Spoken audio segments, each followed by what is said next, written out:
तो ईरान में ground operation, America का टारगेट क्या होगा ये भी समझ लेते हैं।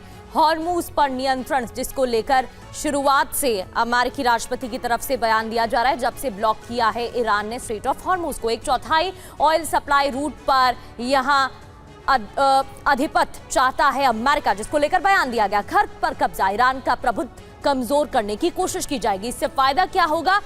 ईरान का प्रभुत्व कमजोर कर पाएगा अमेरिका। खाड़ी से तेल गैस व्यापार के लिए सुरक्षित ठिकाना मिल जाएगा।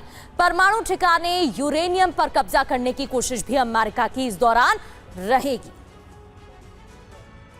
और अमेरिकी राष्ट्रपति ट्रंप का बयान आया है इस बीच। ईरान के साथ युद्ध में हम काफी आगे हैं, ये ट्रंप ने कहा है। हमारे लिए विकल्प खुले हैं, ट्रंप का बयान। तय समय से हम काफी आगे हैं, ये ट्रंप दावा कर रहे हैं।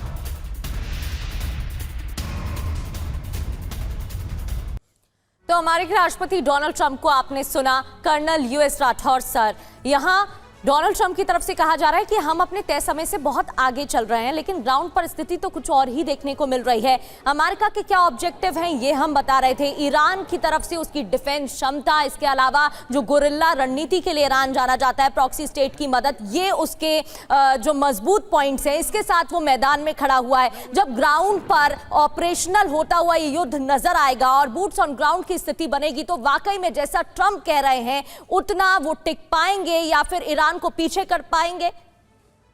देखिए प्रगति, राष्ट्रपति ट्रंप अपने बयान बदलते रहते हैं ये दिखाने के लिए कि इस युद्ध में अमेरिका आगे चल रहा है और लक्ष्यों को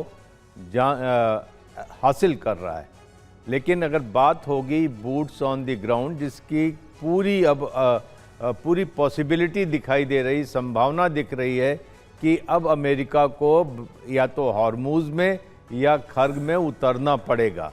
और अगर ये होता है तो अमेरिका का एक इतिहास रहा है कि अमेरिका जहाँ पर भी उसके सैनिक उतरते हैं, अमेरिकन जनता उसे पसंद नहीं करती जब वहाँ पर बैक अमेरिका में बॉडी बैग्स जाना शुरू हो जाते हैं। उसके लिए एक बंदिश है। तो यहाँ पर क्या अमेरिका कैजुअल्टी उठाएगा? अभी तक तो 50,000 60,000 फीट के ऊपर से आपने बम डाले तो सेफ था। तो जैसे ये ट्रुप्स कमिट होंगे तो ये कहना कि इसको हफ्ते भर में आप कर लेंगे, 15 दिन में कर लेंगे, वो भी नहीं है। इसमें काफ़ी संभावनाएं हैं और ये बैटल ऑफ हॉर्मूज जो है आसान नहीं होने वाली है अमेरिका के लिए। सबसे बड़ी बात प्रगति मैं ये बताना चाहूँगा कि अमेरिका इस ऑपरेशन में अकेला है। आप देखिए कि इजराइल ने कितनी सफाई से अपने आप को लेबनान में बिजी कर लिया। आज अमेरिका के पास कोई भी देश नहीं है जिसने भी एक भी सिपाही, एक भी सैनिक अमेरिका को इस ऑपरेशन के लिए दिया हो। अब जो हम बात करते हैं 50,000 ट्रूप्स अमेरिका ने इकट्ठा किए, ये 50,000 ट्रूप्स कॉम्बैट ट्रूप्स नहीं है जो कि लड़ने के लिए जाएंगे। ये कोई हवाई एयरक्राफ्ट कैरियर में है, कोई पायलट है, वगैरह वगैरह।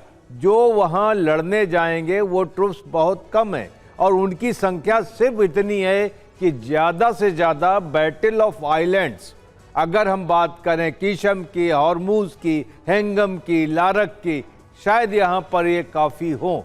तो इस ऑपरेशन को हम बहुत जल्दी घटित होते देखेंगे। और जो प्रेसिडेंट ट्रंप कह रहे हैं कि हमने रिजीम चेंज कर दिया है, वो एक कपोल कल्पना मात्र। ठीक है, वो तो खुद को एक तरीके से जस्टिफाई कर रहे हैं।